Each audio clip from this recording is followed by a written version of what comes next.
Hey there, I am Val Schmidt, author of this book, which I'm reading on this channel, 2-Week Brain Reset, about curing anxiety disorders. It's also available on Amazon in this version and Kindle version if you like ebooks. But feel free to keep listening here because I'm going through the whole thing. We are in the middle, towards the end of section 2, which is chapter 7, Awful Foods for Mental Health. Let's just get it over with. Let's rip the Band-Aid off. Ugh. This is the worst chapter in the whole book. It really is no fun, but it's very important, so please, please listen. I am about to tell you all the things that you can't eat, but please remember it's just for 2 weeks. I followed this to a T and felt incredible. After those 2 weeks, I was slowly able to start working in some of these bad foods again. While it would be best to avoid them forever, I understand that's not realistic, and so I won't ask that of you. I don't even expect that of myself. For 14 days, we're going to feed your system all of the good stuff and also be cleansing out all of the bad stuff. This is essential for resetting your brain and is great for the rest of your body too. However, like the rest of this program, one slip up won't kill all of your progress. Just do better with the next meal. If I can avoid these foods for 2 weeks, anyone can. All right, first up is processed foods. I already said this, but let's rip the Band-Aid off right away and start with processed foods. While certainly delicious and convenient, processed foods are often stripped of their natural nutrients during manufacturing through various mechanical or chemical processes. Processed foods can include a wide range of products, such as packaged snacks, including chips, cookies, crackers, and other snack foods, which often contain refined grains, added sugars, unhealthy fats, and artificial additives. Blech. Fast food, like the McDonald's I ate yesterday, burgers, fries, pizzas, and other fast food items are typically high in calories, unhealthy fats, sodium, and additives. Sugary beverages, soft drinks, fruit juices, sports drinks, and energy drinks. Oh, the dreaded energy drinks. I hate them so much. These are often loaded with added sugars and artificial flavorings, not to mention caffeine in the energy drinks, which is terrible. Frozen meals, like prepackaged frozen meals that you would put in the microwave, which often contain high amounts of sodium, unhealthy fats, preservatives, and artificial ingredients. Canned foods, I'll just run through the rest of these. Canned foods, processed meats, breakfast cereals. They're supposed to be healthy, right? They're not. Many breakfast cereals are highly processed and contain added sugars, refined grains, and artificial colors and flavors. A bunch of junk in there you just don't want to be eating. Instant noodles like ramen, sorry, college kids, condiments and sauces. Various condiments like ketchup, mayo, salad dressings, and sauces often have added sugars, unhealthy fats, and artificial ingredients. Ketchup has a ton of sugar in it, and I didn't know that until I learned it 3 years ago. I know that's a long list. Please note that not all processed foods are inherently bad for our health. Some minimally processed foods, such as frozen fruits and vegetables, cheese, canned beans, or whole grain bread, can still be a part of a healthy diet. Overly processed foods that are often high in unhealthy ingredients and lack essential nutrients are the problem. Generally, the fewer ingredients and the more recognizable they are, the better. Now that we've covered what exactly I mean by processed foods, let's dive into why we're going to avoid them for a few weeks. First, they tend to lack the essential vitamins, minerals, and antioxidants necessary for optimal brain function. Such nutrient deficiencies can lead to imbalances in neurotransmitters, the chemical messengers in the brain, and therefore affect mood, cognition, and overall mental well-being. Second, processed foods are typically loaded with added sugars and unhealthy fats, such as trans fats and saturated fats. Excessive consumption of sugar can lead to blood sugar imbalances, causing energy crashes, irritability, and difficulty concentrating. The unhealthy fats, particularly trans fats, that these foods are often laden with have been associated with an increased risk of depression and inflammation in the body, which can negatively impact mental health. Third, I'm gonna keep going. Processed foods often contain artificial additives, including colorings, flavorings, preservatives, and sweeteners. Some may be sensitive or intolerant to these and suffer symptoms like headaches, mood swings, and behavioral problems after consumption. Additionally, certain artificial additives have been linked to hyperactivity in children and may exacerbate symptoms in individuals with existing mental health conditions. It's going to make your anxiety worse. Just don't eat it. Fourth, the consumption of processed foods, particularly those high in refined carbohydrates and additives, can cause an imbalance in the gut microbiota, which has been associated with mental health disorders such as anxiety and depression. And finally, processed foods often contribute to chronic inflammation in the body. This is the body's response to harmful stimuli, but when it becomes chronic, it can negatively affect brain function and mental health. High levels of processed foods, especially those with refined carbs, can promote inflammation and oxidative stress, which may increase the risk of mental health disorders. Avoiding these foods will be difficult, make no mistake. Unfortunately, the majority of our grocery stores are filled with processed junk. I've found that the easiest way to avoid eating it is to not purchase it in the first place. If it's not in your fridge, you can't eat it. Your willpower needs to be the strongest when you're actually at the store.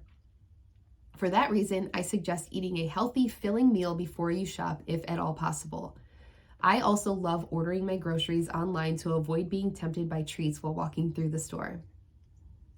The other tough situations will be social events or restaurants. These tend to offer plenty of processed options to tempt your taste buds. Just remember that this is for only 2 weeks, and most of humanity went thousands of years without these foods. You can do it. Next bad one is caffeine. Just the thought of giving up caffeine may have you wanting to immediately slam this book closed and head straight to the nearest Starbucks. I get it. I love coffee too, but I have learned that my brain does not. Let's first explore why caffeine may not be good for people already suffering from anxiety. One of the reasons we love caffeine is that it's a stimulant. It increases alertness, but can also enhance feelings of nervousness or restlessness. In individuals prone to anxiety, stimulants such as caffeine can intensify these feelings, leading to increased anxiety and jitters. Why? Caffeine consumption usually comes with an increase in heart rate and blood pressure. This physiological response can mimic the symptoms of anxiety, such as a racing heart, palpitations, and feelings of unease. For individuals already experiencing anxiety, caffeine-induced changes in heart rate can heighten their perception of anxiety symptoms and make them feel even more anxious.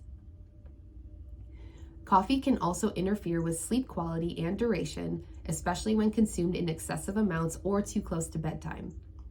Lack of sleep or poor sleep can contribute to increased anxiety levels, as adequate sleep is crucial for maintaining emotional well-being and managing stress. We'll cover more of this in section 3. Then there's the fact that caffeine triggers the release of adrenaline and other stress hormones in the body. In individuals with anxiety disorders or heightened stress responses, this overstimulation of the nervous system can amplify feelings of anxiety, making it harder to manage or cope with stressors. A lesser known side effect of caffeine is that it can stimulate the production of stomach acid and increase gastrointestinal motility. In some individuals, this can lead to digestive discomfort such as acid reflux, heartburn, or stomach aches. These physical symptoms can also contribute to feelings of unease and anxiety. It's just not good. None of it's good. The stimulant's good, being awake is good, the rest is not good. It's important to note that the effects of caffeine can vary from person to person, and some individuals may be more sensitive. For me, I sometimes notice anxiety symptoms after just 1 cup of coffee. If you experience anxiety, it may be helpful to reduce or avoid caffeine intake and observe any changes in your anxiety levels by doing an elimination test. Currently a daily caffeine consumer, I would highly recommend you wean yourself off before starting your 2-week reset. It's important you do this slowly, and you'll have plenty of other diet changes going on during the reset. I really think it's best to tackle this one separately. With that being said, here are some steps you can take to help gradually wean yourself off caffeine. 1 is set a gradual reduction plan. Abruptly stopping caffeine can lead to withdrawal symptoms like headaches and fatigue. Instead, create a schedule to gradually reduce your caffeine intake over time. For example, start by reducing to half a cup or 1 cup every few days or each week. 2, identify your main sources of caffeine. Take note of the main sources of caffeine in your diet, such as coffee, tea, energy drinks, or sodas.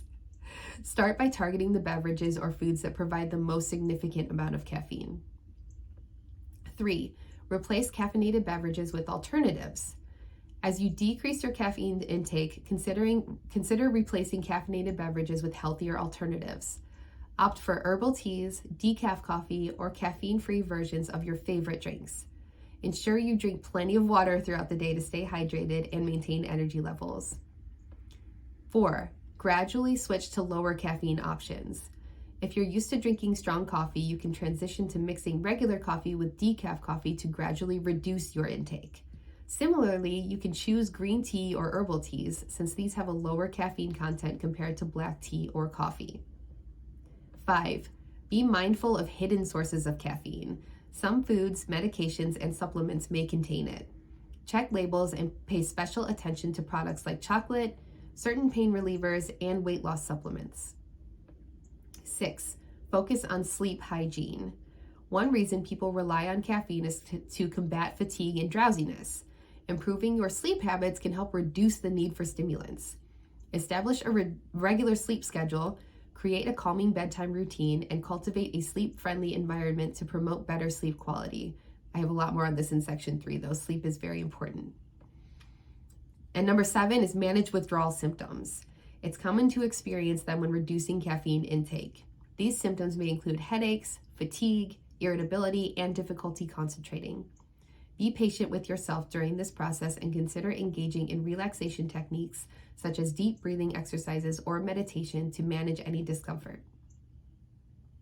Remember that everyone's relationship with caffeine is different, so it's important to find an approach that works for you.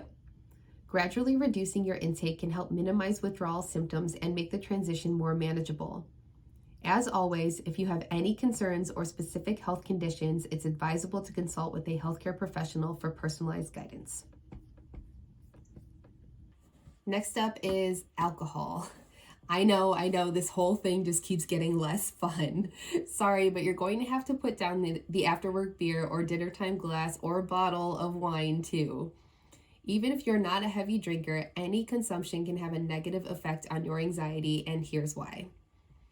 Alcohol acts as a depressant on the central nervous system, affecting the balance of neurotransmitters in the brain. While it may initially produce a temporary sense of relaxation or relief from anxiety symptoms, it can ultimately disrupt the delicate balance of neurotransmitters, including serotonin, which play a crucial role in regulating mood and anxiety. This disruption can result in increased feelings of anxiety, especially during the withdrawal period as the effects of alcohol wear off. Although alcohol may temporarily relieve anxiety symptoms, you feel good when you're drinking it, right? It can actually worsen anxiety in the long run. As alcohol leaves the system, it can lead to rebound anxiety, making symptoms more pronounced. Additionally, alcohol can increase restlessness, disrupt sleep patterns, and contribute to feelings of unease, irritability, and even panic attacks. Drinking can also disrupt normal sleep patterns, leading to poor sleep quality.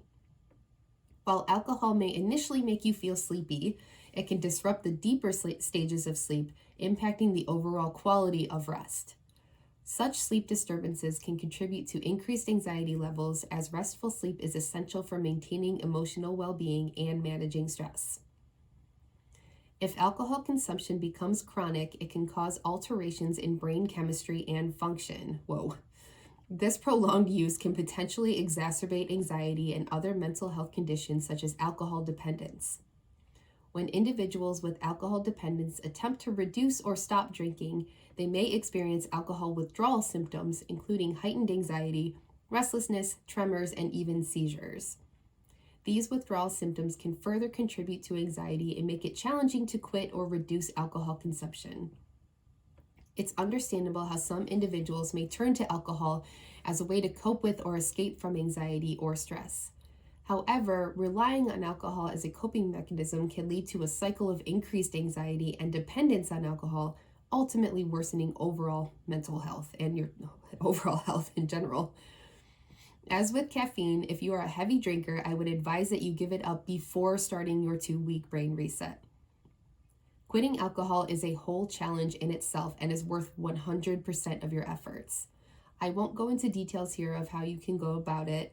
There is an abundance of resources outside of my knowledge that would better serve you, but please seek some extra help and guidance if you don't think you will be able to quit on your own. If you are just a casual or social drinker, you can probably put the bottle away for a few weeks alongside the rest of the program. I did. If I can, you can. You know yourself better than I do, and your reset should be tailored to achieve your best outcome. So take some time to think things over and plan ahead if needed. And then the final horrible thing for anxiety is nicotine. If you are a smoker, consider this your final wake-up call to stop. What an awful thing to be doing to your body. Everyone knows that smoking is bad for you, and it is especially bad for anxiety sufferers, and here's why.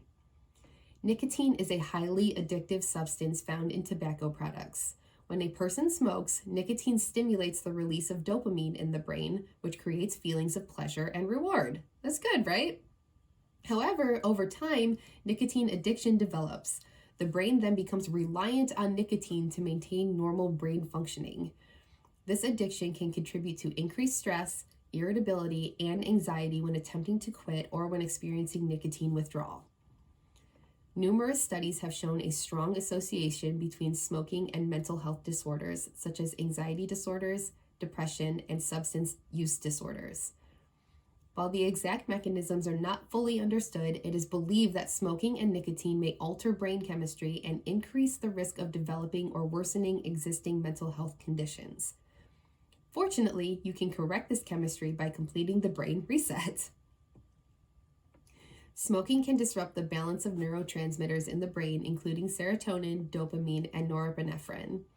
These chemicals play crucial roles in regulating mood, pleasure, and overall mental well-being, and disruptions in their functioning can contribute to imbalances that may lead to mood disorders and other mental health issues. Smoking has been linked to cognitive impairments such as decreased attention, memory problems, and reduced cognitive flexibility. These cognitive deficits can have a negative impact on mental health, affecting daily functioning, productivity, and overall well-being. Smoking can also interfere with the effectiveness of certain medications used to treat mental health conditions. For example, it can reduce blood levels of some antidepressant medications, making them less effective. This can complicate treatment and potentially lead to inadequate management of mental health symptoms. Smoking may initially provide a sense of stress relief or relaxation, like drinking, but the effects are temporary. In the long term, smoking can actually increase stress and anxiety levels. Nicotine withdrawal symptoms, the habit of reaching for a cigarette during stressful situations, and the physiological and psychological dependence on smoking can all contribute to heightened anxiety and stress levels. And we know that smoking is associated with numerous physical health problems, such as heart disease, respiratory disorders, and certain types of cancer. The physical health issues and reduced overall well-being resulting from smoking can therefore have secondary effects on mental health, contributing to increased stress, anxiety, and depressive symptoms. It's just so bad. All of it's so bad, bad, bad. But on a positive note, that all means that quitting will help improve mood, reduce anxiety levels, and enhance overall well-being. If you're a smoker and are concerned about the impact on your mental health, seeking support from healthcare professionals or smoking cessation programs can provide guidance and resources to help you quit. Please consider doing this not just for your mental health, but also for your overall well-being and your wallet. So that's the end of section 2, nutrition. We covered everything you can eat, everything you should stop eating and stop doing to your body. So that's all that has been covered. And next up will be section 3, which is holistics. This is the fun chapter, I think, or the fun section. So I'll see you on that video.